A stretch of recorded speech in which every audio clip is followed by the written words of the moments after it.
প্রিয় দর্শক, সবাইকে স্বাগত জানাচ্ছি গণতন্ত্রের সংলাপে। সঙ্গে আছি আমি সেলিম আমরাও খান। অনুষ্ঠানটি সম্প্রচার হচ্ছে স্বপ্নধারার সৌজন্যে। দর্শক, জনগণ ইউনূস সরকারকে 5 বছর ক্ষমতায় দেখতে চায় বলে মন্তব্য করেছেন স্বরাষ্ট্র উপদেষ্টা অবসরপ্রাপ্ত লেফটেন্যান্ট জেনারেল মোহাম্মদ জাহাঙ্গীর আলম চৌধুরী। তার এই মন্তব্যে বিতর্ক সৃষ্টি হলে তিনি জানিয়েছেন এটা তার নিজের কথা নয়, জনগণের অভিব্যক্তি। 5 বছরের জন্য রাষ্ট্র ক্ষমতায় ডক্টর ইউনূসকে দেখতে চেয়ে ফেসবুক সহ বিভিন্ন সামাজিক মাধ্যমে এক ধরনের প্রচারণাও দেখা যাচ্ছে। জাতীয় নাগরিক পার্টির শীর্ষ পর্যায়ের কোনো নেতাও ডক্টর ইউনূসকে 5 বছর ক্ষমতায় রাখার দাবি জানিয়েছেন। এদিকে বিএনপি বলছে 5 বছর ক্ষমতায় থাকার কোনো অধিকার নেই অন্তর্বর্তী সরকারের। দলটি মনে করে বিরাজনীতিকরণের ষড়যন্ত্র এখনও চলমান। এই ষড়যন্ত্র মোকাবেলায় দ্রুত নির্বাচনের দাবি জানাচ্ছে দলটি। বিশেষ দলকে সুবিধা দিতে নির্বাচন পেছানোর চেষ্টা চলছে বলেও অভিযোগ করছে বিএনপি। তবে দেশের নতুন পুরাতন সব রাজনৈতিক দলের প্রতি জনগণের আস্থা কমেছে কিনা তা ভেবে দেখার কথা বলছেন বিশ্লেষকদের কেউ। এমন প্রেক্ষাপটে দর্শক, আজ আমাদের আলোচনার বিষয় আস্থা অনাস্থায় রাজনীতি। আর এ বিষয়ে আলোচনার জন্য আজ আমাদের সঙ্গে স্টুডিওতে আছেন বিএনপির জাতীয় নির্বাহী কমিটির সদস্য শেখ রবিউল আলম, জাতীয় নাগরিক পার্টির যুগ্ম সদস্য সচিব মশিউর রহমান এবং জাহাঙ্গীরনগর বিশ্ববিদ্যালয়ের নৃবিজ্ঞান বিভাগের সহযোগী অধ্যাপক ডক্টর রেজওয়ানা করিম স্নিগ্ধা। দর্শক, অনুষ্ঠানের প্রশ্ন করতে অথবা মতামত জানাতে ফোন করুন টেলিভিশনের পর্দা দেখা নম্বরে অথবা লিখুন ফেসবুকে। জানিয়ে রাখছি, অনুষ্ঠানটি ফেসবুকে সরাসরি সম্প্রচার হচ্ছে। যাচ্ছি মূল আলোচনার বিষয় আস্থা অনাস্থায় রাজনীতি। প্রথমে শুরু করতে চাই ডক্টর রেজওয়ানা করিম স্নিগ্ধা, আপনাদের শুরু করতে চাই। আপনি তো জানেন যে স্বরাষ্ট্রমন্ত্রীর বক্তব্যটাকে আপনি কীভাবে দেখছেন? আপনাকে ধন্যবাদ, আমার সহ আলোচকদের ধন্যবাদ। দেখুন, স্বরাষ্ট্র উপদেষ্টাই যে শুধু এই কথাটা বলেছে ব্যাপারটা এরকম না। সম্ভবত 2-1 দিন আগে আমাদের যে মৎস্য বিষয়ক উপদেষ্টা ফরিদা আক্তারও এরকম সিমিলার একটা ডায়ালগ হয়তো বা উনি একটা অনুষ্ঠানে দিয়েছিলেন। আমি যদি ভুল না করে থাকি, শব্দটা ভাষাটা এরকম ছিল যে এই গভর্নমেন্টটা এক অর্থে নির্বাচিত গভর্নমেন্ট। আর স্বরাষ্ট্র উপদেষ্টার ক্ষেত্রে আমার একটু বলারই, আসলে আমি যেটা বলবো শিক্ষক হিসেবে, এই পুরো গত 7 মাসে এই ধরনের বেশ কিছু অদায়িত্বশীল বক্তব্য আপনি দেখবেন যে কন্টিনিউয়াস আমরা শুনে আসছি। আপনি যদি ক্রনোলজিক্যালি দেখেন, কিছু বক্তব্য থাকে যে আমরা আসলে দায়িত্বশীল পদের কাছ থেকে দায়িত্বশীল বক্তব্য আশা করি। এখন স্বরাষ্ট্র উপদেষ্টা বলছেন বটে যে ওনার যে বক্তব্যটা, এটি এক অর্থে আমাকে যদি একজন শিক্ষক হিসেবে মূল্যায়ন করতে বলেন, আমি খুব নির্দ্বিধায় একটা কথা বলতে চাই যে আমাদের এই জায়গাটাতে আপনার এটা খুব সত্য কথা, এটা একটা গণ অভ্যুত্থানের সরকার। অতীতে ইতিপূর্বে এরকম কোনো অভ্যুত্থানের সরকার আসলে আসেনি, এটা সত্য। এবং আপনার যে ইভেন আপনার 2006-07 সময় যেটা আসলে এক ধরনের কু হয়েছিল, সেটার সাথে এটার কোনো কম্প্যারিজন চলে না। কিন্তু এটার সাথে আরেকটা বেশি সত্য, ঠিক গত 7 মাস আগে বাংলাদেশের যে স্পিরিট ছিল, গণ অভ্যুত্থানের স্পিরিট ছিল, এটা বেশ মানে ডিটোরেশনই শুধু না, এটা এখন ওই যে সম্ভাবনা, ওই যে আশা, স্বপ্ন, সব কিছু থেকে যোজন যোজন দূরে কিন্তু চলে গেছে। এবং এই দূরে যাওয়ার পেছনে অনেকগুলো পক্ষর খুব গুরুত্বপূর্ণ রোল আছে। এবং সেই জায়গাটা থেকে দেখুন, এটা আরেকটা সম্ভাবনার কথা আমি বলি যে বাংলাদেশ কিন্তু ওই অর্থে ঠিক এই মুহূর্তে আপনার খুব গুরুত্বপূর্ণ একজন। আপনার কাছে আমি আবারও আসবো। এই পর্যায়ে আমি যাচ্ছি মশিউর রহমান। আপনি বলেন যে গণঅভ্যুত্থান যা সৃষ্টি করেছেন, বিশেষ করে আপনার নেতৃত্বে ছিলেন, সেই অবস্থান থেকে সরে আসছে, যেটা অধ্যাপক রেজওয়ানা করিম স্নিগ্ধা বলবার চেষ্টা করলেন। আপনি এ প্রসঙ্গে কি বলবেন? আপনাকে ধন্যবাদ এবং আমার সহ আলোচকবৃন্দ তাদেরকে ধন্যবাদ জানাচ্ছি এনসিপির পক্ষ থেকে। প্রথমত হচ্ছে অন্তর্বর্তীকালীন সরকার, তারা হচ্ছে জুলাই বিপ্লবের একটা ফসল। অর্থাৎ জুলাই বিপ্লবের মধ্য দিয়ে দেশের সমস্ত রাজনৈতিক দলগুলো, বিশেষ করে বিএনপি, জামাত, এনসিপি, এরপর অন্য যে রাজনৈতিক দলগুলো আছে যারা গত 16 বছর মজলুম হিসেবে লড়াই সংগ্রাম করেছে, তাদের এক প্রকার সমর্থনের মধ্য দিয়ে আসলে এই সরকারটা প্রতিষ্ঠিত হয়েছে। এখন দেখুন, জুলাই বিপ্লব হয়েছে আজকে 7 থেকে 8 মাস হয়ে গিয়েছে। তো আমাদের জায়গা থেকে আসলে এনসিপির জায়গা থেকে আমরা যে বিষয়গুলো আসলে বারবার জোর দেওয়ার চেষ্টা করেছি, যে সরকারকে আমরা বারবার বলেছি যে আওয়ামী ফ্যাসিস্ট যারা ছিল, যারা এই গণহত্যার সাথে, জুলাই বিপ্লবে গণহত্যার সাথে জড়িত, যারা গত 16 বছরের রাজনৈতিক গুম খুন হত্যাকাণ্ডের সাথে যারা জড়িত, তাদেরকে অবশ্যই বিচারের মুখোমুখি করতে হবে। আমরা বলেছি যে এই যেই সংবিধান আসলে ফ্যাসিস্ট তৈরি করে, যেই সংবিধানের কারণে গত 16 বছর আসলে 3টা ভুয়া নির্বাচন আমরা দেখেছি, ডামি নির্বাচন দেখেছি, মিডনাইট ইলেকশন দেখেছি, সিলেকশনের মাধ্যমে ইলেকশন দেখেছি। তো এই যে নির্বাচনগুলো আসলে সংবিধানের দোহাই দিয়ে শেখ হাসিনা আসলে এই নির্বাচনগুলো করেছে। তো আমাদের জায়গা থেকে আমরা বলেছি এই সংবিধানটাকে পরিবর্তন করতে হবে এবং এই সরকার যেটা আছে, বর্তমান যে সরকারটা আছে, জুলাই বিপ্লবের পরে যেহেতু ছাত্র জনতার রক্তের উপর দিয়ে সরকার প্রতিষ্ঠিত হয়েছে, তো এই সরকারেরই আসলে জুলাই বিপ্লবের ফসল বলেন, জুলাই বিপ্লবের চেতনাকে বাস্তবায়ন করার জন্য সবচেয়ে বেশি অধিকার এই সরকার রাখে এবং সবচেয়ে বেশি দাবি রাখে জনগণ এই সরকারের প্রতি। কারণ এই সরকারই আসলে সরাসরি জুলাই বিপ্লবের যদি বলেন হাসিনা পতনের পর সরাসরি ফসল হিসেবে এই উপদেষ্টাগণ বলেন, প্রধান উপদেষ্টা বলেন, তারা আসলে ক্ষমতায় আছে। তো সেখানে তারা যদি জুলাই বিপ্লবের যে প্রকৃত চেতনা ছিল যে ফ্যাসিবাদী ব্যবস্থার বিলোপ, তো ফ্যাসিবাদী ব্যবস্থার বিলোপ করার জন্য যদি কাজ না করে এবং আপনার সেই জুলাই বিপ্লবে যারা সরাসরি হত্যাকাণ্ডের সাথে জড়িত তাদের বিচার না করে, সংস্কার, সাংবিধানিক সংস্কার যেগুলো আছে, যার কারণে গত 54 বছর যাবৎ এই বাংলাদেশ একটা ফ্রাজিল স্টেট হিসেবে ফাংশন করছে, তো সেই জায়গায় দাঁড়িয়ে তো এই সরকার যদি আসলে তাদের সেই মূল ভিত্তি যেটা যে জুলাই বিপ্লবের যে মূল চেতনা সেটা থেকে যদি সরে দাঁড়ায়, তাহলে আসলে এই জাতি পথ হারাবে।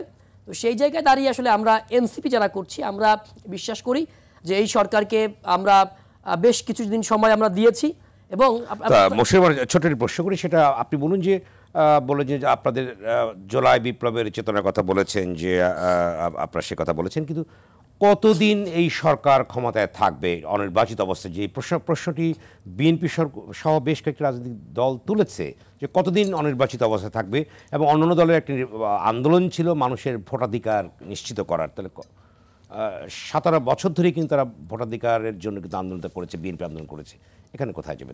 দেখুন, আমাদের জায়গা থেকে আমাদের মূল বক্তব্য হচ্ছে, একটা স্পষ্ট মেসেজ হচ্ছে যে এই সরকার যেহেতু জুলাই বিপ্লবের সরাসরি ফসল, সেক্ষেত্রে জুলাই বিপ্লবের যে দাবিগুলো ছিল সেই দাবিগুলো বাস্তবায়ন করা এই সরকারের সবচেয়ে বড় দায়িত্ব এবং কর্তব্য।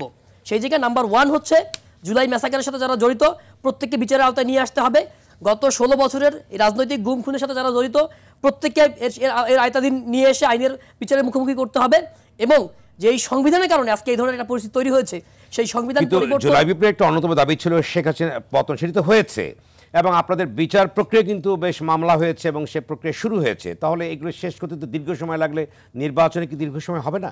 দেখুন, আমরা আসলে নির্বাচনের বিষয়ে এখন পর্যন্ত সুস্পষ্ট কোনো বক্তব্য আমরা দেইনি। আমরা বলেছি যে যতদিন পর্যন্ত না এই বিচারগুলো হয় এবং একটা সঠিক বাংলাদেশটাকে একটা সঠিক ট্র্যাকে আসলে উঠাই দিয়ে যাইতে না পারে, যতদিন পর্যন্ত বাংলাদেশের সঠিক ট্র্যাক লাইনে না আসে, ততদিন পর্যন্ত আসলে আমরা মনে করি সরকারের থাকা উচিত। কিন্তু এই সরকারকে আমরা অনির্দিষ্টকাল সময় আমরা দিব না। যদি দেখি যে সরকার জুলাই বিপ্লবের সাথে। আরেকটি প্রশ্ন করতে চাই মশিউর রহমান, অর্থাৎ আপনাদের দলের কেউ কেউ শক্তিশালী নেতারা, উচ্চ পর্যায়ের নেতারা বলছেন যে, সম্প্রতি বলেছেন যে এই সরকারকে 5 বছর ক্ষমতা থাকলে তারা খুশি হবেন, রাখতে চান। এটিকে আপনাদের দলীয় স্ট্যান্ড, আপনার বক্তব্য কী আছে বা আপনাদের দলীয় স্ট্যান্ডটা কী আছে, না এটা ব্যক্তিগত স্ট্যান্ড? আচ্ছা, প্রথমত হচ্ছে দায়িত্বশীল পদে থেকে কেউ যদি আসলে দায়িত্বশীলতার পরিচয় না দেয়, তাহলে সেটা খুবই দুঃখজনক এবং বিব্রতকর। তো আমিও লক্ষ্য করেছি একজন ব্যক্তি ফেসবুকে তিনি একটা পোস্ট দিয়েছেন যে 5 বছর তিনি হচ্ছে ডক্টর মোহাম্মদ ইউনূসকে দেখতে চান। হয়তো বা তিনি জনগণের যে আকাঙ্ক্ষা, জনগণ মানে সোশ্যাল মিডিয়াতে একটা ট্রেন্ডিং হয়, আপনি দেখবেন যে সোশ্যাল মিডিয়া ভাইরাল একটা ইস্যু থাকে, ট্রেন্ডিং একটা ইস্যু থাকে। তো নেতৃত্বের জায়গা থেকে আসলে এই ট্রেন্ডিংকে বা এই ভাইরাল ইস্যুর সাথে হচ্ছে গলা মিলিয়ে আসলে বলা যায় না। তো সেই জায়গা থেকে যদি যে কেউ ফেসবুকে স্ট্যাটাস যদি দিয়ে থাকেন, অবশ্যই তার উচিত এই ধরনের বক্তব্য আসলে কোনো প্রকারের সাংগঠনিক বা দলীয় বক্তব্য নয়, এটা তার ব্যক্তিগত বক্তব্য।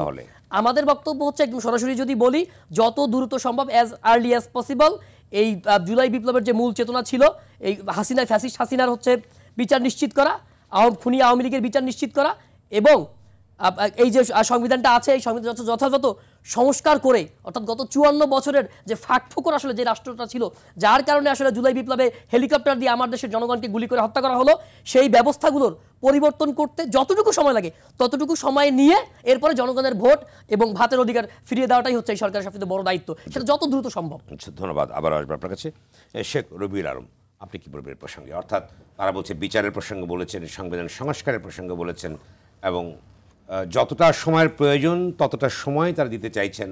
তা না হলে বলতে চেয়েছে তারা, ছাত্রদের পক্ষ থেকে বলা হয়েছে, নাহলে একই প্রক্রিয়ার ভিতর দিয়ে আবার ঘুরপাক খেতে থাকবে বাংলাদেশের রাজনীতি এবং ক্ষমতার রাজনীতি যেটা না, ভালো বলেছেন, আমি দ্বিমত করছি না কোনো জায়গায়। কারণ বিচার, সংস্কার এবং নির্বাচন এই তিনটি বিষয়ে পুরো জাতীয় ঐক্যমত, শুধুমাত্র ফ্যাসিবাদ এবং তার দোসররা ছাড়া। এখন ধরেন সংস্কার একটা চলমান প্রক্রিয়া, কিছু প্রয়োজনীয় সংস্কার একান্ত প্রয়োজন, সে বিষয়ে কেউ দ্বিমত করছে না। এবং বাংলাদেশের জাতীয়তাবাদী দল সবার আগে সেটা অনুধাবন করেছে, আজ থেকে আরো 2 বছর আগে তাদের ভাবনার সংস্কারটা উপস্থাপনও করেছে।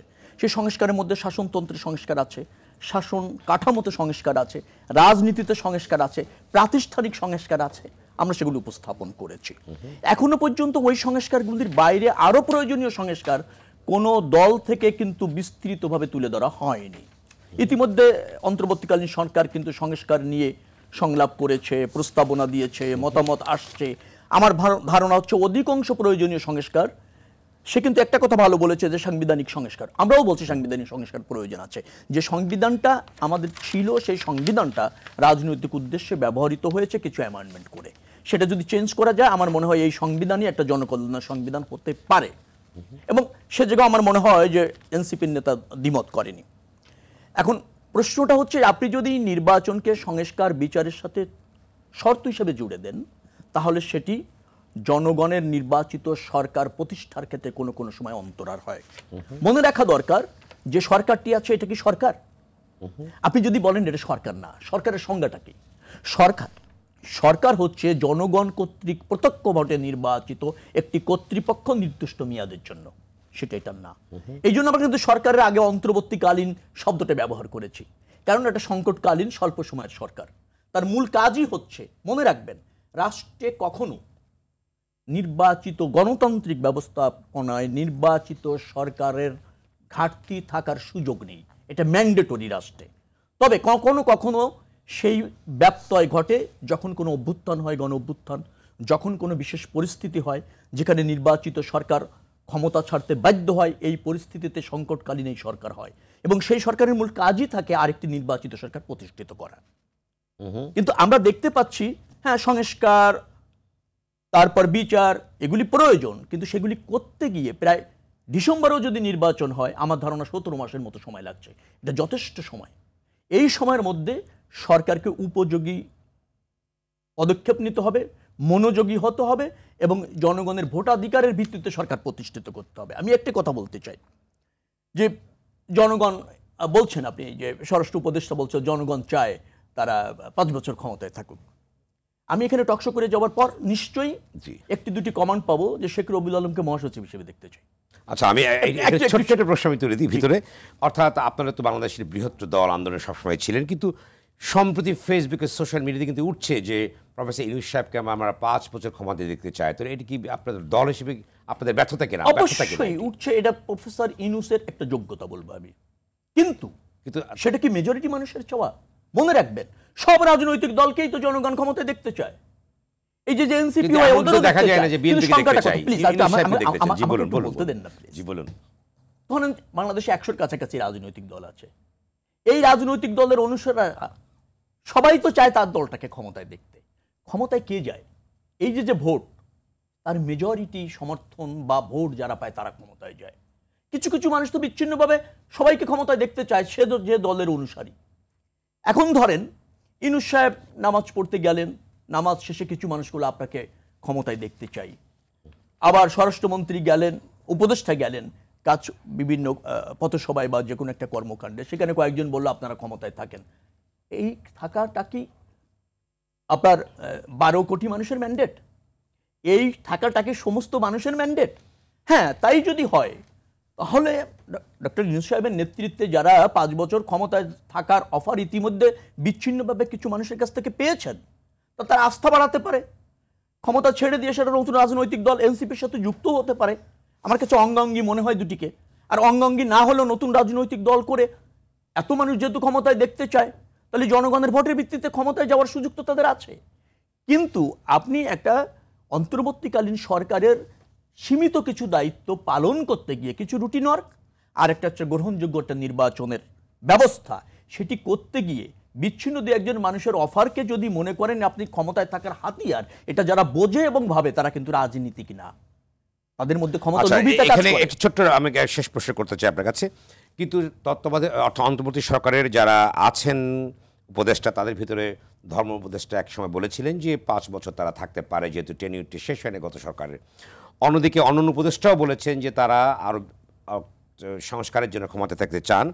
এবং 18 আগস্ট 2024 সালে ফরাসি রাষ্ট্রদূতের সঙ্গে এক সাক্ষাৎকারে জনাব ডক্টর মোহাম্মদ ইউনূস বলেছিলেন জনগণ যতদিন চায় ততদিন অন্তর্বর্তী সরকার ক্ষমতায় থাকবে বলে জানিয়েছেন প্রধান উপদেষ্টা মোহাম্মদ ইউনূস, এবং সেই প্রসঙ্গে এখন উঠে আসছে। তাহলে এই বিষয়টিকে আপনি কি? আচ্ছা, আমি ডক্টর ইউনূস সাহেবের কাছে প্রশ্ন করি, জনগণ কিভাবে চায়?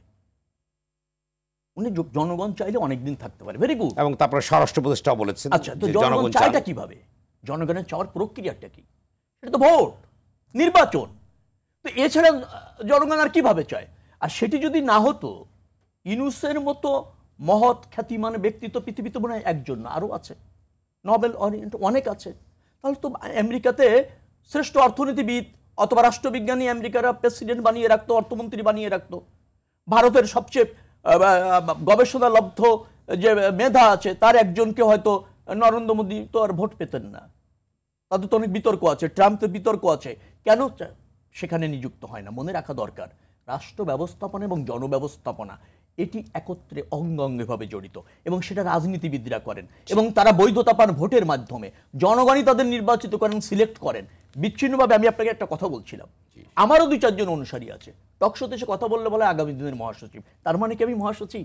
আর সেটাতে যদি আমি উৎফুল্ল হই এবং সেটাকে যদি আমি ধরে নেই, তাহলে বুঝতে হবে যে ব্যবস্থাপনা জ্ঞান এবং রাজনীতি এবং রাজনৈতিক প্রক্রিয়ায় নির্বাচিত হওয়া বা নেতা হওয়ার প্রক্রিয়ার আমার জ্ঞানের অভাব আছে, ঘাটতি আছে। ধন্যবাদ। আবার আসবে একজন দর্শক, টেলিফোন আছে, ফোনটি নেই। শুভরাত্রি দর্শক, আপনার পরিচয় দিয়ে বলুন সংক্ষেপে প্রশ্নটি। আসসালামু আলাইকুম, আমি মিজান, জি বলুন। কাঁঠালবাগান কলাবাগান থেকে। দেশটা আমাদের বুকের ভেতর রাখা আছে। এই স্বপ্নগুলি দেশের সবচেয়ে বড় সম্পদ। আমরা বিশ্বাস করি এই স্বপ্নগুলিতেই তৈরি হবে স্বপ্নের বাংলাদেশ। স্বপ্ন ধরা, ধরনীর বুকে স্বপ্নের ঠিকানা। জি বলুন। আমার শেখ রবিউল আলম ভাইয়ের কাছে একটা প্রশ্ন, যে আমাদের দলে বিএনপিতে, আমি বিএনপি একজন কর্মী, আমাদের দলে কিছু বদনাম শোনা যায়, টকশোতেই আমরা শুনি, অন্যান্য দলের লোকেরা অভিযোগ করে যে বিএনপির লোকেরা আওয়ামী লীগের লোক একজন গ্রেপ্তার হলে বিএনপির কয়েকটা পক্ষ যায় তাকে ছাড়াই আনতে। কিন্তু আমি মাঠ পর্যায় থেকে ফলো করছি যে এই যে ছাড়াই আনতে যায়, এখানে কিছু লোক এমন থাকে যারা আওয়ামী লীগের আমলে আওয়ামী লীগ করতো, এখন বিএনপির কিছু লোকের সাথে মিলেমিশে মানে ওরা ইয়ে করে মানে নেগোসিয়েট করে ছাড়ানোর ব্যবস্থাটা করায়। এখন রবিউল আলম ভাই তো কার্যনির্বাহী সদস্য, ওনাদের কোনো পদক্ষেপ আছে কিনা এই ধরনের কাজগুলো বন্ধ করা? অবশ্যই আপনার বক্তব্য আমরা রবিউল সাহেব দেওয়ার চেষ্টা করবেন। এরপরে যাচ্ছি আমি রেজওয়ানা সিকদার, আপনি বলুন যে এই যে বিষয়গুলো উঠেছে, যে অর্থাৎ মানে এই যে 5 বছর ডক্টর মোহাম্মদ ইউনূসকে রাখবার জন্য কিন্তু একটা অর্থাৎ সোশ্যাল মিডিয়া সহ একটা প্রসেশন হয়েছে। আপনি জানেন যে নারায়ণগঞ্জে 15 জনের একটা প্রসেশন হয়েছে, একটা প্রক্রিয়া আছে। এনসিপির পক্ষ থেকেও নেতারা বলেছেন এই, অর্থাৎ এটি কি রাজনীতির প্রতি অনাস্থার একটি প্রকাশ কিনা? আপনি কি বলবেন এ প্রসঙ্গে? না, বিরাজনীতি করার একটি ষড়যন্ত্র যে অনেকে বলবার চেষ্টা করেছেন। দেখুন, একটা কথা আমি খুব পরিষ্কার বলতে চাই, কারো কাছে আলাউদ্দিনের চেরাগ নাই। আমার কোনো এক অদ্ভুত কারণে মনে হয় যে আপনি যদি এরকম একটা প্রোপাগান্ডা করেন, এটা কোনো একক ব্যক্তির হাতে কোনো রাষ্ট্রের পরিবর্তন সম্ভব না। আমি খুব স্পষ্ট করে বলি, এবং সেটার প্রমাণ কিন্তু বাংলাদেশ পেয়েছে। যখনই আপনি ব্যক্তিকেন্দ্রিক রাজনীতি করেছেন, যখন আপনি সকল প্রতিষ্ঠানগুলোকে একদম ভঙ্গুর করে দিয়েছেন এবং গণতন্ত্র ডেমোক্রেসিকে যখন আপনি একদম ধূলিসাৎ করে দিয়েছেন, তখন রাষ্ট্রে অনেকগুলো অসঙ্গতি তৈরি হয়। এটার ভুক্তভোগী আমরা গত 15 বছর ধরে হয়ে আসছি, এটা একটা সত্য কথা। যেটা দ্বিতীয় কথা যেটা হয়েছে, যে দেখুন, এটা আমার বলতে কোনো দ্বিধা নাই, আপনি ইউনূস সাহেবকে অ্যাক্সিডেন্টাল বলবেন, আমাদের প্রধান উপদেষ্টা বলবেন, না মেটিকুলাসলি প্ল্যান্ড প্রধান উপদেষ্টা বলবেন? হ্যাঁ, এটা আমি দুটো শব্দকে আমি কোড অ্যান্ড কোড রাখছি। কেন রাখছি? যে দেখুন, আপনি খেয়াল করে দেখবেন যে আমরা কিন্তু নির্বাচন নিয়ে বারংবার একটা পরিবর্তনমূলক একটা তথ্য পাচ্ছি, একদম সরাসরি প্রধান উপদেষ্টার কাছ থেকেই, কখনো ডিসেম্বরে, কখনো জানুয়ারিতে, কখনো সামনের বছরের শেষের দিকে, কখনো মার্চে, কখনো জুনে, সামহাউ অ্যালং দ্য লাইন, যে এটা এক ধরনের অস্থিরতার একটা বহিঃপ্রকাশ। এটা একদম জনগণের জায়গা থেকে বলা। দ্বিতীয় একটা ব্যাপার, এই যে দেখেন আপনি বিরাজনীতিকরণের কথা বলছেন, বিরাজনীতিকরণের প্রক্রিয়াটা বাংলাদেশে অনেক আগে থেকেই শুরু হয়েছে। এটা কোনো এই মুহূর্তের সংকট না। আপনি 9/11-এর কথা মনে করে, মানে ওই সময়টা থেকে যে শুরু হয়েছে 1/11 থেকে, ওখান থেকে যদি আপনি শুরু করেন তাহলে দেখবেন যে ওই সময় থেকে একটা প্রক্রিয়ার মধ্যে কিন্তু আছে। -2 ফর্মুলা বলেন, তারপরে আপনার মানে বিভিন্ন ইস্যুতে, যেমন আমি একটা ছোট আপনাকে মনেও করিয়ে দিতে চাই, হঠাৎ করে আমি শুনলাম যে আপনি ক্যাম্পাস ভিত্তিক সংগঠনগুলোতে ছাত্র রাজনীতি বন্ধ করে দেবেন। এটা একটা পপুলার চর্চা ছিল। আপনি কোনো সংগঠনের রাজনীতি বন্ধ করবেন আর কোনো সংগঠনের রাজনীতি চর্চার নামে রাখবেন না, কিন্তু সেটা চালু থাকবে, সেটাও একটা বিরাজনীতিকরণ প্রক্রিয়ার অংশ। ঠিক এই মুহূর্তে যা কিছু হচ্ছে সেটা ক্রোনোলজিক্যালি হচ্ছে, কিন্তু এখানে সংকটটা খুব ভিন্ন। এখানে মূল সংকটটা হচ্ছে যে এখানে প্রতিটি পক্ষ, আমি একজন শিক্ষক হিসেবে বলতে চাই, প্রতিটি পক্ষ তার স্বার্থ অনুযায়ী রিয়েক্ট করছে। রাষ্ট্রের স্বার্থ দেখতে এখানে কেউ প্রস্তুত নয়। আমি খুব দুঃখিত, এবং এটার প্রমাণটা আমি আপনাকে দিয়ে দিচ্ছি।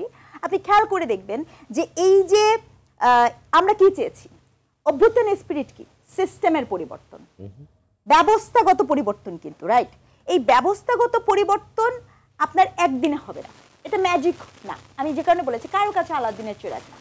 যে গভর্নমেন্টই আসবে সেই গভর্নমেন্টই নানাভাবে ফল ডাউন করবে, শিখবে, ক্রিটিসাইজের মুখোমুখি হবে, এটা একটা প্রক্রিয়ার অংশ।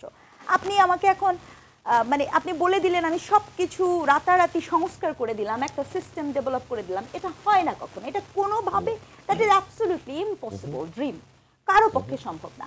এমনকি আপনি কোনো দল কি বলতে পারবে, আমি এটাও বলতে চাই, আজকে এই ইন্টারিম গভর্নমেন্ট আছে দেখে যে অবস্থায় বিগত জায়গাতে আমরা ছিলাম, আপনি ইকোনমির কথা চিন্তা করেন, আইন প্রশাসনের কথা চিন্তা করেন, সব কিছুতে সেখানে আপনি যাকেই বসাতেন সেটা খুবই একটা নড়বড়ে সিচুয়েশন পড়তো, এবং অনেক একটা ভালনারেবল সিচুয়েশনে পড়তো। কিন্তু এখন সংকটটা কি হয়েছে, আমরা সাধারণ জায়গা থেকে কি দেখতে পাই জানেন? আমরা দেখতে পাই যে এখানে একটি দল আছে কিংস পার্টি, এখানে একটি দল আছে যে কিনা পার্টির ভোটে, মানে সে হিসাব করেছে যে ভোট দিয়ে সে যেতে পারবে না, যে কোনো কারণে সে আনুপাতিক ভোট চায় যাতে করে সে সংসদে বেশি জায়গা পায়। এখানে আরেকটি দল আছে, এটা তো আমাকে বলতেই হবে যে সেই দল এটা একেবারেই সংখ্যাগরিষ্ঠের মতো করে একচ্ছত্রভাবে তার কাছে প্রত্যাশা এখন অনেক বেশি, যে কারণে তার সম্ভাবনা অনেক বেশি। কিন্তু এখানে জনগণের স্বপ্ন, প্রত্যাশা, চাওয়া পাওয়া, সিস্টেমেটিক পরিবর্তন, তার গল্পটা কোথায় আছে? ম্যান্ডেট নিল কে? পরিবর্তন করল কে? আপনি যে পরিবর্তন চাচ্ছেন, এবং আরেকটা কথা, পরিবর্তনকে আপনি কি করে এই নিশ্চয়তা দেন যে জনগণ এই পরিবর্তন চায়? কয়জন জনগণ বলেছে যে আমরা সংবিধানে পরিবর্তন চাই? এটি তো একটা পলিটিক্যাল এজেন্ডার অংশ। সংবিধানের পরিবর্তনটাকে আসলেই জনবান্ধব পরিবর্তনের অংশ? এটা একটা প্রশ্ন রাখছি। অবশ্যই পরিবর্তন হওয়া উচিত, কারণ কি যে কোনো রাষ্ট্র, যে কোনো সোসাইটি সংস্কার হতেই পারে, এটা পরিবর্তন হবে, এটাই কাম্য। এখানে অনেকগুলো বারবার তো সংশোধনী হয়েছে। আচ্ছা, আরেকটি প্রশ্ন আমি তুলতে চাই, সেটা হচ্ছে যে অর্থাৎ এই যে ব্যক্তির উপর নির্ভরশীলতা, আপনি যেটা আগে বলবার চেষ্টা করলেন যে বাংলাদেশের রাজনীতির অন্যতম প্রপঞ্চক হচ্ছে ব্যক্তির উপর নির্ভরশীলতা, যার ফলে টোটালিটারিয়ান সৃষ্টি হয়। তাহলে এখন প্রফেসর ডক্টর মোহাম্মদ ইউনূসের উপরে যে নির্ভরশীলতা দেখা যাচ্ছে গণ অভ্যুত্থানের পরে, উনি সব কিছু পারবেন, উনি সব কিছু করতে পারবেন, এবং এর ভিতরে কিন্তু মাহমুদুর রহমান মান্না বলেছেন doctor Yunus is performing on magic tricks. তাহলে বিষয়টি কি দাঁড়াচ্ছে? তাহলে কি সম্পূর্ণ নির্ভরশীলতা তার উপরে দিলে কি উনি এগুলো কাজ করতে পারবেন? এটাই আমি তো সেটাই বলছি, এটা তো ইম্পসিবল। আপনি দেখেন আইন শৃঙ্খলা পরিস্থিতি কত কিছু বলার পরে একটা জায়গায় এসে দাঁড়িয়েছে, কিন্তু ওয়ারেস এই মুহূর্তে সেনাবাহিনী ম্যাজিস্ট্রেট পাওয়ার আছে, মানে যেটা বাংলাদেশের ইতিহাসে মানে খুবই কম সময় কিন্তু এরকম ম্যাজিস্ট্রেট পাওয়ার দিয়ে সেনাবাহিনীকে রাখা হয়েছিল। তাহলে সেখানে আইন শৃঙ্খলা পরিস্থিতির অবস্থা কিরকম দেখেন। স্বাস্থ্য উপদেষ্টা, আমি সরি টু সে, মানে এই যে জুলাই বিপ্লবে যারা আহত হয়েছে তাদেরকে আপনারা যেভাবে দেখতে পেয়েছি, বা স্বাস্থ্য খাতে কি হচ্ছে এবং প্রেজেন্স ভিজিবিলিটি কোনো জায়গাতে আমরা ওভাবে কিছু দেখতেই পাইনি। ঠিক আছে, আপনি প্রত্যেকটা উপদেষ্টার ক্ষেত্রে নিয়ে নিয়ে আপনি দেখবেন গত 7 মাসে আসলে এটা কি ওয়ান ম্যান শোর দিকে যাচ্ছে কিনা। এই ওয়ান ম্যান শোর দিকে যদি যায়, এটা আমি কোনো ব্যক্তিকে বলছি না, কোনো রাজনৈতিক যদি হয় তাহলে ডেমোক্রেটাইজেশন হবে না, মানে এটা একটা অসুস্থ প্রক্রিয়া। এই প্রক্রিয়ার জন্য এক ব্যক্তির উপর নির্ভরশীলতা বলতে চেয়েছি। হ্যাঁ, একটা ব্যক্তি কেন, আপনার প্রতিষ্ঠানগুলো হলো না কেন? আচ্ছা, আপনি আমাকে বলেন যে হঠাৎ করে আপনি দেখতে পাবেন যে মামলাগুলা মানে কোনো হিসাব ছাড়া অগণিত ধামধাম করে মামলা থেকে মওকুফ হয়ে যাচ্ছে মানুষ, মানে প্রসেস আছে তো একটা, মানে একটা তো প্রসেস, মামলা তো একই প্রক্রিয়ায় হয়েছে। আচ্ছা, আবার চিন্তা করে দেখেন জুলাই বিপ্লবের সময় কিন্তু প্রচুর থানাগুলা যখন ছিল আফটার 5th অগাস্ট, তখন এখানে আমরা জানি যে এখানে যে বন্দুক ছিল থানার যা কিছু সেগুলো কিন্তু নাই। সেগুলো কি আমরা এরকম কোনো শুনতে পেয়েছি যে সেগুলোকে আবার পাওয়া গেছে? জনগণের হাতে কি পরিমাণ অস্ত্র আছে, নিরাপত্তা অবস্থা কোথায় আছে? তাহলে সেগুলোর মামলা হওয়া প্রয়োজন ছিল কিনা? অবশ্যই ছিল, কিন্তু সেগুলোর মামলা করবে কি? আমি সেটাই বলছি। আপনি জনবান্ধব, জনগণ কি চায় দেখেন, জনগণ, বাংলাদেশের জনগণ, আমি আবারও বলছি, আমরা কোনো সিস্টেম চাই না। আমি একদম বলছি, আপনি একটা সিস্টেমকে নিশ্চিত করেন যে মানে 5 বছর পর পর দুনিয়া মানে যেভাবেই কিছু হোক না কেন একটা সুষ্ঠু নির্বাচন হবে। দেখবেন জনগণ ওই সিদ্ধান্ত নিবে। জনগণ যদি ভুলও করে, দেয়ার ইজ এ প্রসেস, সে তখন ওটাকে ঠিক করতে পারবে। 5 বছর পরে আমি যখন জানবো উনি আমার কাছে আসবেন, আমি হিসাব রাখবো কিন্তু যে এই 5 বছরে আপনি কি কি করেছেন। কিন্তু এই যে আপনি জনগণের কথা বলে জনগণের সবচেয়ে পাওয়ার প্র্যাকটিসের জায়গাটাকেই যখন আপনি মিনিমাইজ করে রাখছেন, আপনার কোনো পক্ষের মনে হচ্ছে যে আমার পার্টি গোছানোর জন্য সময় দরকার, সো আমি এখন ওয়েট করি। কোনো পক্ষ মনে করছে আমি ভোটে গেলে আমার যে ক্ষমতা, আমি এখন যতটা ক্ষমতাবান ভোটে গেলে হব না, আমি এই সরকারকেই জিয়ে রাখি। কোনো পক্ষ মনে করছে আমার তো এখন কোনো কম্পিটিটরই নাই, আমি একাই হচ্ছে মহারাজ। তাহলে জনগণ এখানে কোন রাজ হলো? আপনি বলতে চাইছেন যে ব্যক্তি এবং গোষ্ঠীর এজেন্ডাগুলো কাজ করছে, যেটা খুবই দুঃখজনক। এটা জুলাই স্পিরিট না। ধন্যবাদ, আবারও আসবো আপনার কাছে। এই পর্যায়ে আমি যাচ্ছি শেখ মশিউর রহমান, আপনি কি বলবেন যে 5 বছর পর নির্বাচনের কথা বলেছেন ডক্টর স্নিগ্ধা, যে এটি হতেই হবে, তাহলে জনগণ ট্রায়াল এর ভিতর দিয়ে তার সঠিক সিদ্ধান্তের পর্যায়ক্রমে আসতে পারবে, যেটি বাংলাদেশে অতীতে সম্ভব হয়নি।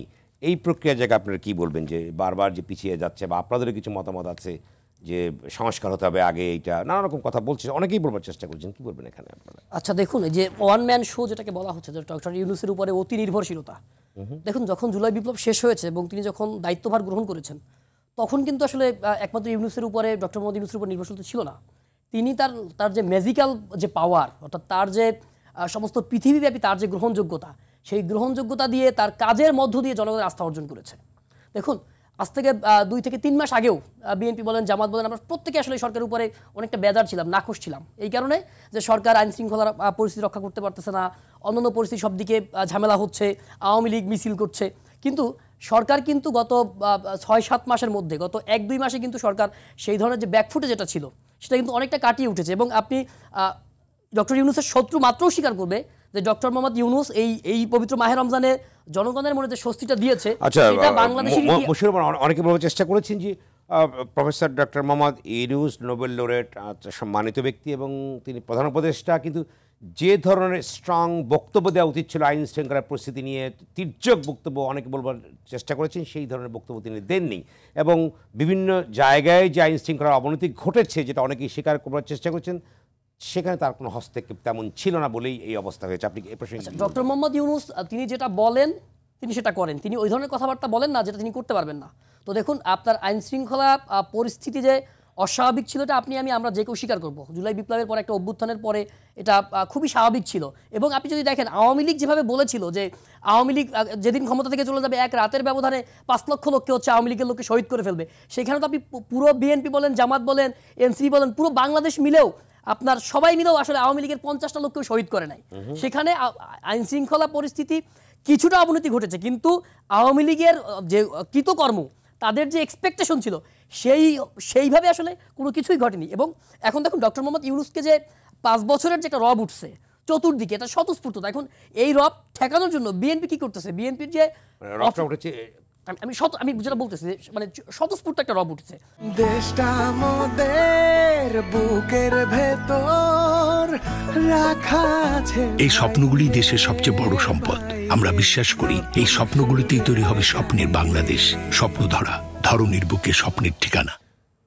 দেখুন আমি চাইলেই এই স্টুডিওতে বসে সোশ্যাল মিডিয়াকে গালাগালি করতে পারি এবং তুচ্ছতাচ্ছিল্য করতে পারি, কিন্তু জুলাই বিপ্লব বলেন বা গত 16 বছর যখন হচ্ছে ফ্যাসিস্ট হাসিনা এই মিডিয়াগুলোকে কবজা করে রেখেছে, বাংলাদেশের কোনো মিডিয়া স্বাধীনভাবে বাকস্বাধীনতা প্রকাশ করতে পারেনি। ইভেন ডিজিটাল সিকিউরিটি অ্যাক্টের মাধ্যমে ফেসবুকে পর্যন্ত কন্ট্রোল করছে। সেইখানে পুরো জুলাই বিপ্লবের সময় আমরা দেখেছি এই সোশ্যাল মিডিয়া অর্থাৎ ইউটিউবে এবং ফেসবুকের কল্যাণেই এই জুলাই বিপ্লবটা সফল হয়েছে। তা সেখানে ডাক দিয়েছে বলেই সাধারণ মানুষ রাস্তায় এসেছে। আজকে দেখুন ডক্টর মোহাম্মদ ইউনূসকে যখন স্বতঃস্ফূর্তভাবে সাধারণ মানুষ যখন বলে যে তাকে 5 বছর ক্ষমতায় চায়, সেটাকে ট্যাকেল দেওয়ার জন্য বিএনপির যে অফিসিয়াল ফেসবুক পেজ, তারা সেখানে ভিয়েতনামি ফেসবুক আইডি, আবার বুঝেন, ভিয়েতনামি ফেসবুক আইডি ভাড়া করে নিয়ে আসে বা সেখান থেকে রিয়্যাক্ট কিনে তারপর তাদের ফেসবুক পেজে এখন রিয়্যাক্ট দেওয়া লাগতেছে। এই যে একটা সোশ্যাল মিডিয়ার প্রভাব, এটা কিন্তু আসলে ছোট করে দেখার সুযোগ নাই। সোশ্যাল মিডিয়া এই তথ্যটা কিভাবে আপনি এটা যদি আপনি যদি ওই বিএনপির যে অফিসিয়াল ফেসবুক পেজ সেখানে গিয়ে আপনি রিয়াক্টগুলো চেক করলে ওই আইডিগুলো দেখলে আপনি বুঝতে পারবেন যে ওই আইডিগুলো আসলে কোথা থেকে আসে। ইভেন আওয়ামী লীগের সময় এমন হইতো, যখন আওয়ামী লীগের বিরুদ্ধে আমরা কোনো ফেসবুকে পোস্ট লিখতাম, ওখানে এসে একসাথে দেখবেন আপনি 1 মিনিটের মধ্যে 200 ফেসবুক কমেন্ট চলে আসতো। ওই কমেন্টে মানে একদম আওয়ামী লীগের প্রশংসা করে ভাষাই দিত। পরবর্তীতে হচ্ছে এটা সাধারণ মানুষ যারা সোশ্যাল মিডিয়া নিয়ে আসলে অত বেশি গবেষণা করে না, তাদের পক্ষে ধরা একটু কঠিন। বাট আমরা যারা সোশ্যাল মিডিয়া নিয়ে পড়ে থাকি বা একাডেমিক পড়াশোনা করি, আমরা আসলে ধরতে পারি যে এই কমেন্টটা আসলে তাহলে এখনো তাই সেই প্রক্রিয়া চলছে। এখনো সেম প্রক্রিয়া ঘটতেছে। তো আপনাদের সময় অর্গানিক বুঝি নাই, মানে আমাদের ক্ষেত্রে আপনাদের সবগুলোই কি অর্গানিক নাই? আপনারা এগুলো করছেন না, এটা ধরেন বটটা আসলে কে কিনে, যার সোশ্যাল মিডিয়ায় যার নিয়ন্ত্রণ নাই, অর্থাৎ সোশ্যাল মিডিয়ায় যার হচ্ছে আপনার পক্ষের লোকজন খুব কম। আপনি দেখবেন যে এনসিপি বলেন বা ডক্টর মোহাম্মদ ইউনূস বলেন, এদের এনসিপির বিষয়টা আর ডক্টর মোহাম্মদ ইউনূস এক জিনিস না। আমি এনসিপির কথা বলতেছি না, আমি ডক্টর মোহাম্মদ ইউনূসের কথা বলতেছি যে ডক্টর মোহাম্মদ ইউনূসের পক্ষে দেশের সাধারণ মানুষ কথা বলতেছে। এবং আপনি যেটা দেখবেন যে স্বতঃস্ফূর্ততা, এই যে 5 বছর চাই, আমি চাই না ডক্টর মোহাম্মদ ইউনূস অনির্বাচিতভাবে 5 বছর থাকুক। আমি চাই, হ্যাঁ, জিয়াউর রহমান তো ক্ষমতায় এসে তিনিও তো একটা হা না ভোট দিয়েছিলেন, তো তিনিও তো ভোটের মাধ্যমে পরবর্তীতে ছিলেন। তো ডক্টর মোহাম্মদ ইউনূস যদি এদেশের জনগণের আপনারা কি এই ধরনের ভোট করতে চান যে ইউনূস সাহেব? না, আমি বলছি যেহেতু হা না 5 বছর থাকুক, না, আমি চাই না ডক্টর মোহাম্মদ ইউনূস 5 বছর থাকুক। যেহেতু মানুষের চাওয়া, মানুষের প্রত্যাশা, তো সেক্ষেত্রে ডক্টর মোহাম্মদ ইউনূস একটা দেখ না যে ডক্টর মোহাম্মদ ইউনূসকে মানুষ আরো বেশি দিন দেখতে চায় কি চায় না, হ্যাঁ ইয়েস অর নো, তখন হয়ে যাবে। যেহেতু ভোটের কথাই আসছে। আচ্ছা, আপনাদের দলের প্রতি মানুষের প্রত্যাশা কেমন আছে? আর দেখুন এনসিপি আসলে এখন পর্যন্ত, এনসিপির বয়স 2 মাসও হয়নি, তো এখন পর্যন্ত আসলে জনগণের প্রত্যাশা কতটুকু হয়েছে বা হবে এটা এখন পর্যন্ত আসলে মাঠে বোঝা যাচ্ছে না। কারণ আমরা যখন এনসিপি গঠিত হয়েছে, আপনারা কি ভাবতে পারছেন যে জনগণ কি চায় আপনার কাছে, বা সামগ্রিকভাবে জনগণ রাষ্ট্রের কাছে কি চায়, সরকারের কাছে কি চায়, আপনারা কি অনুধাবন করতে পারছেন? দেখুন জনগণের আসলে মূল যে চাওয়া, জনগণ চায় আসলে তাদের যে নিত্যপণ্য আছে, অর্থাৎ তাদের যে মৌলিক চাহিদা, অন্ন, বস্ত্র, শিক্ষা, চিকিৎসা, খাদ্য, এগুলো আসলে ঠিকমতো পাচ্ছে কিনা, এবং এটাই আসলে তাদের মূল চাওয়া। সোয়াবিনের দাম তো অলরেডি বেড়ে গেছে 14 টাকা এবং সব পণ্যমূল্য বেড়ে যাচ্ছে, সেক্ষেত্রে আপনারা অবশ্য প্রতিবাদ দিয়েছেন। আমরা অলরেডি এনসিপির জায়গা থেকে অলরেডি এই বিষয়টি নিয়ে প্রতিবাদ দেওয়া হয়েছে। আমরা সরকারের কাছে দাবি জানাবো যাতে করে সয়াবিন তেল যদি ভর্তুকি দিয়েও হয়, সয়াবিন তেলের দাম কমানো হোক। কিন্তু আপনি শুধু সয়াবিন তেল বা 2-1টা প্রোডাক্ট দিলেই হবে না, বাকি যে জিনিসগুলো আছে সেগুলো কিন্তু সরকার already they are under control.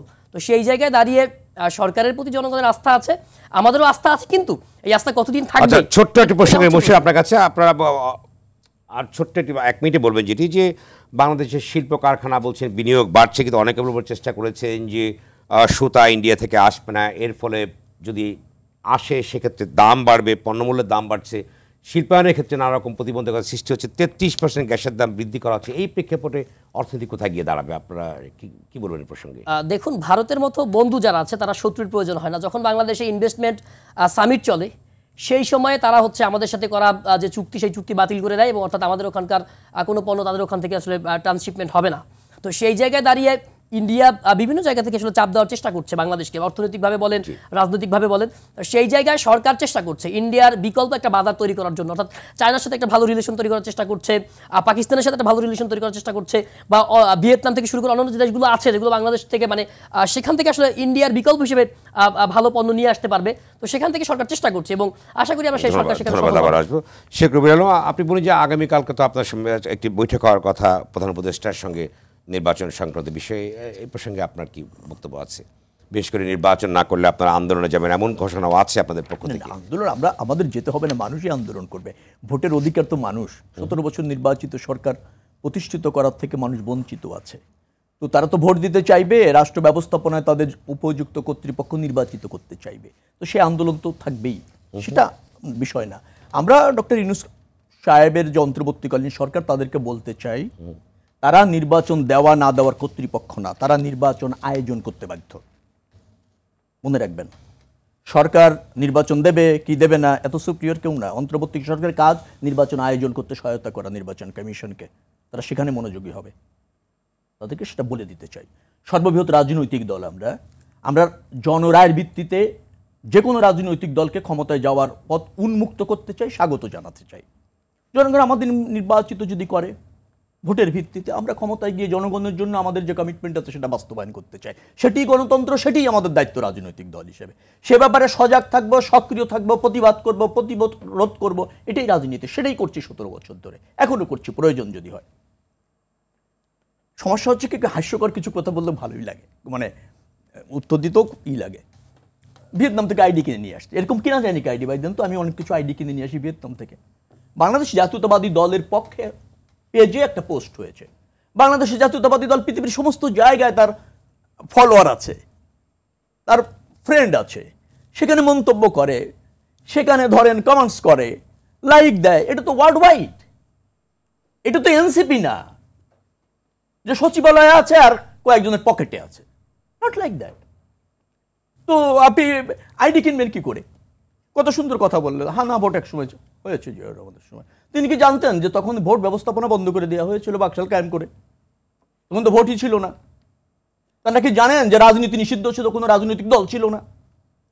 অভ্যুত্থানের মাধ্যমে সরকার এসেছে, বিপ্লবের মাধ্যমে।